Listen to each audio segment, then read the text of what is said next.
بسم اللہ الرحمن الرحیم۔ السلام علیکم۔ آج بات کریں گے محرم کے فضائل کے بارے میں۔ محرم اسلامی قمری تقویم کا پہلا مہینہ ہے۔ صحیح نیت کے ساتھ محرم کے مہینے میں ہر ایک عمل کا ثواب ملے گا۔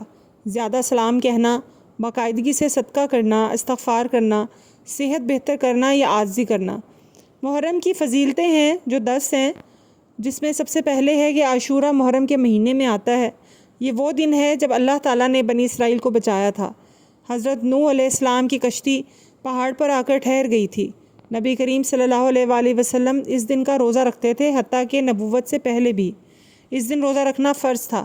نبی کریم صلی اللہ علیہ وآلہ وسلم نے امت مسلمہ کو اس دن روزہ رکھنے کی تلقین کی۔ اس دن کا روزہ پورے سال کے گناہوں کا کفارہ بن جاتا ہے۔ نبی کریم صلی اللہ علیہ وآلہ وسلم نے اسے ترجیح دی۔ اس دن خاندان پر خرچ کرنا برکت لاتا ہے۔ 9 محرم کا روزہ رکھنا نہ بھولیں۔